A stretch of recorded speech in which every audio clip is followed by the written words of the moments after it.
آگے ہے دو چشمی ہے، کہہ رہے ہیں کہ دو چشمی ہے، یہ ہجری سن کی علامت ہے، جیسے یہ کہہ رہے ہیں کہ یہ ہجری سن کی علامت ہے نا، علامت ہے۔ اس سے پہلے بھی ہم بتا چکے ہیں کہ یہ کیا ہے، ہجری سن کی علامت ہے۔ اب ہجری کسے کہتے ہیں یہ تو پتا ہے۔ کہہ رہے ہیں ہجری، جب ہجری کہتے ہیں ہمارے حضور نے جب مکہ سے مدینہ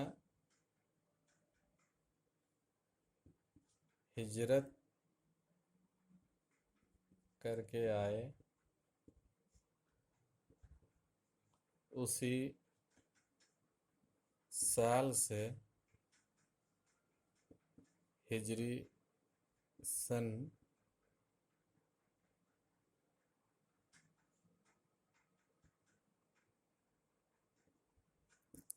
سن شروع ہوا۔ اب یہ آپ کے ذہن میں ہمیشہ رہنا چاہیے کہ ہجری کسے کہتے ہیں اور عیسوی کسے کہتے ہیں۔ تو ہجری آپ کو سمجھ میں آ گیا، ہمارے حضور نے جب مکہ سے مدینہ ہجرت کر کے آئے اسی سال سے کیا ہوا، ہجری سن شروع ہوا۔ تو جہاں کہیں بھی یہ لکھا رہے گا تو آپ سمجھ لیجئے گا یہ کیسے لکھا رہے گا، کہہ رہے ہیں کہ یہ ایسے بنا رہے گا اور اس کے بعد یہ لکھا رہے گا، یہ کیا ہے، سن ہے، اور یہ کیا ہے، ہجری ہے۔ اس کا مطلب یہ ہے کہ یہ ہجری سن چل رہا ہے۔ ابھی کتنا، کون سا ہجری سن چل رہا ہے اندازہ ہے؟ کہہ رہے ہیں کہ ابھی ہجری سن 1441 ہجری چل رہا ہے۔ اور ویسے آپ کو یہ بھی بتا دیں کہ یہ جو ہجری سن ہے وہ کس سے ہوا، ہمارے حضور کے زمانے سے شروع ہوا۔ چلیے اب دیکھیے حمزہ بنا ہوا ہے، حمزہ ہے۔ اب یہ حمزہ کہاں رہے گا، وہ بھی ایسے بنا رہے گا، سن اس کے بعد حمزہ۔ تو اب یہ حمزہ کسے کہتے ہیں، کہہ رہے ہیں کہ یہ علامت عیسوی سن ظاہر کرنے کے لیے آتی ہے، عیسوی سن ظاہر کرنے کے لیے آتے ہیں۔ مطلب کیا ہے، کہہ رہے ہیں کہ جہاں بھی یہ رہے گا اس کو کیا کہیں گے، عیسوی سن۔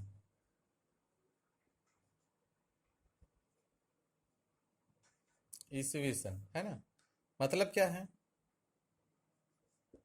حضرت عیسیٰ علیہ السلام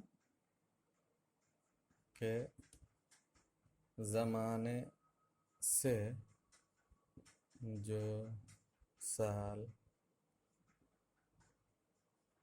شروع ہوا اسے عیسوی سن کہتے ہیں۔ کیا کہتے ہیں، کہہ رہے ہیں کہ حضرت عیسیٰ علیہ السلام کے زمانے سے جو سال شروع ہوا اسے عیسوی سن کہتے ہیں۔ تو اس کا مطلب یہ ہے کہ جہاں کہیں بھی یہ لکھا ہوگا، حمزہ بنا ہوگا ایسے لکھ کر کے، تو سمجھ لیں گے کہ یہ عیسوی سن ہے۔ تو ابھی کون سا عیسوی سن چل رہا ہے، کہہ رہے ہیں کہ ابھی یہ عیسوی سن یہ چل رہا ہے 2020۔ اب آ گئے رے اور ہے، کہیں پہ پورا لکھا رہتا ہے، کہیں پہ اتنا سا لکھا ہے، اتنا لکھا رہتا ہے۔ کہہ رہے ہیں کہ رے اور ہے کا مطلب کیا ہوا، رے اور ہے کہہ رہے ہیں یہ رحمت اللہ علیہ کا مخفف ہے، رحمت اللہ علیہ، اس کے معنی ہیں خدا کی ان پر رحمت ہے۔ بزرگان دین اور علماء کے ناموں کے ساتھ لکھتے ہیں، علماء کے ناموں کے ساتھ یہ لکھتے ہیں، کہہ رہے ہیں کہ یہ بزرگان دین کے لیے استعمال ہوتا ہے، اور یہ اس کے معنی کیا ہیں؟ خدا کی ایک پر رحمت. جیسے اب جہاں بھی لکھا رہے گا جیسے حضرت لکھا ہوا ہے آپ کی کتاب میں، حضرت نظام الدین ہے نا. اب نظام الدین اور اس کے بعد رے ہے، اس طریقے سے لکھا رہے گا تو آپ سمجھ لیجئے گا کہ یہ کسی بزرگ. اب بائی دی وے اگر یہ نہ لکھا رہے اور یہ لکھا رہے نظام الدین، اس پہ یہ لکھا رہے، صرف نظام الدین لکھا رہا اور یہ نہ لکھا رہا، تو اب جب یہ نہیں لکھا رہے گا تو ہم سمجھ لیں گے کہ یہ کوئی نظام الدین عام آدمی کا نام ہے. لیکن جب ہم یہ نظام الدین کے اوپر یہ رے ہے لکھا رہے گا تو ہم سمجھ لیں گے کہ وہی خواجہ نظام الدین کے لیے کے بارے میں گفتگو ہو رہی ہے یا ان کا نام ہے، چاہے یا پھر شاہ ولی اللہ یا شاہ ولی اللہ لکھا رہے تو ان کے اوپر بھی رے اور ہے لکھا رہتا ہے. اب آئی قاف میم. قاف میم کہہ رہے ہیں کہ قاف اور میم کہہ رہے ہیں کہ یہ قبل مسیح کا مخفف ہے، یعنی حضرت عیسیٰ علیہ السلام کی پیدائش سے اتنے سال پہلے، جیسے 30 قاف میم لکھا ہوا.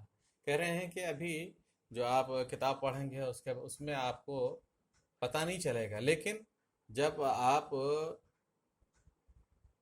اولمپک کے بارے میں اردو کی کتابوں میں کسی کتاب میں پڑھیں گے، اولمپک کے بارے میں کس میں کسی اردو کی کتاب میں اولمپک کے بارے میں پڑھیں گے تو وہاں آپ کو، یا پھر آپ اردو کی کتابوں کا مطالعہ کریں گے تو آپ کو اندازہ ہوگا کہ جب عیسیٰ علیہ السلام کے زمانے سے پہلے کے بارے میں گفتگو ہوگی تو وہاں قاف میم نظر آئے گا، وہاں قاف میم.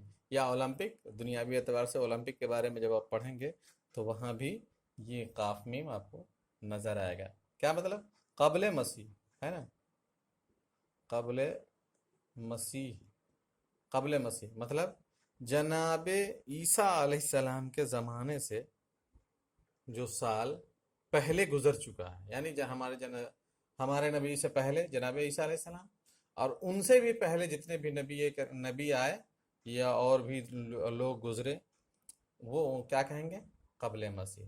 چاہے وہ ہم ابراہیم و اسماعیل علیہ السلام کے بارے میں گفتگو کریں گے، چاہے اسحاق کے بارے میں یا یعقوب کے بارے میں، یونس کے بارے میں، کسی نبی کے بارے میں، یا کسی ایسے آدمی کے بارے میں کہ چاہے وہ اچھا ہو یا برا ہو.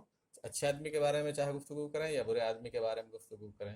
اچھے آدمی جیسے کسی نبی کے بارے میں گفتگو کریں، برا آدمی جیسے فرعون، نمرود، شداد، ان لوگوں کے بارے میں گفتگو کریں گے تو وہاں کیا نظر آئے گا آپ کو؟ قاف اور میم.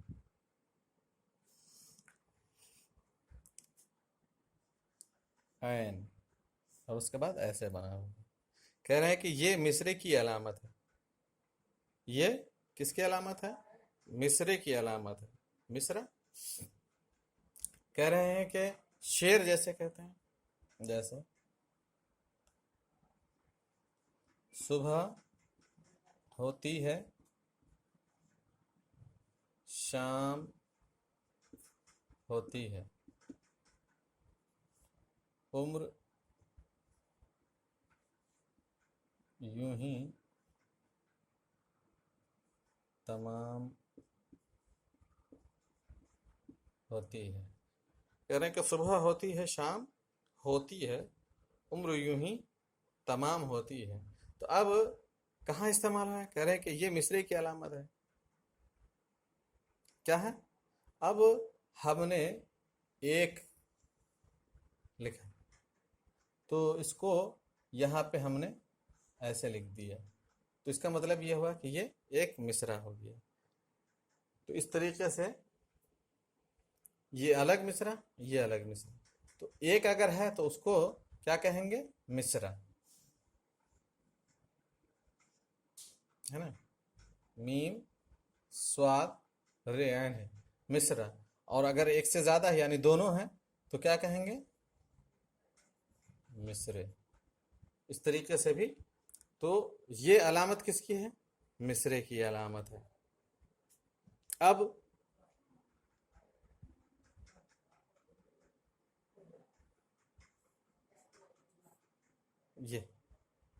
یہ شعر کی علامت ہے. نثری عبارت کے درمیان اگر کوئی شعر لکھنا ہوتا ہے تو شعر سے پہلے یہ علامت لکھتے ہیں. کہہ رہے ہیں کہ جب ہم نظم میں تو جو لکھنا ہوتا ہے تو لکھتے ہی ہیں، لیکن نثر میں جب ہم لکھیں گے اور نثر لکھنے کے بعد جب ہم کسی شاعر کے شعر کو کوٹ کریں گے تو وہاں آپ کو یہ چیزیں مل جائیں گی. کہہ رہے ہیں کہ جہاں شاعر اپنی بات بیان کرتا ہے وہاں ان سب چیزوں کے بارے میں گفتگو ہوگی. اس کے بارے میں بتائیں گے. کہہ رہے ہیں کہ یہ شعر کی علامت ہے. نثری عبارت کے درمیان اگر کوئی شعر لکھتا ہے تو شعر سے پہلے یہ علامت آ جاتی ہے.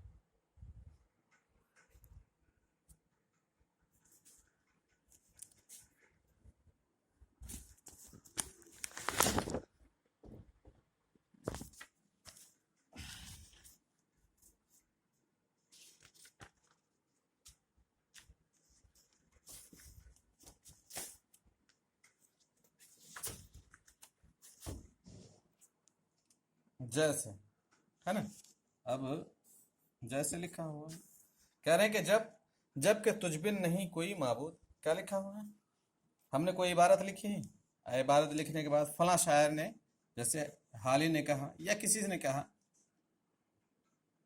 حالی نے کہا یا کسی اور شاعر نے کہا، تو اس کے بعد ہم جیسے کوڈ کریں گے تو اس کے بعد ایسے لکھ کر کے اس کے بعد یہاں پہ ہم شعر کوڈ کریں گے. کیا کریں گے؟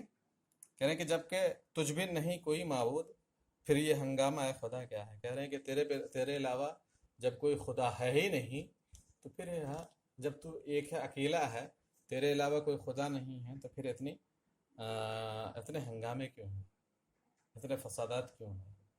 ایسا لگتا ہے کہ تجھے ایک نہیں مانتے ہیں. اگر تجھے ایک مانتے تو اس طریقے سے فساد نہیں ہوتا، اس طریقے سے ہنگامے نہیں ہوتے.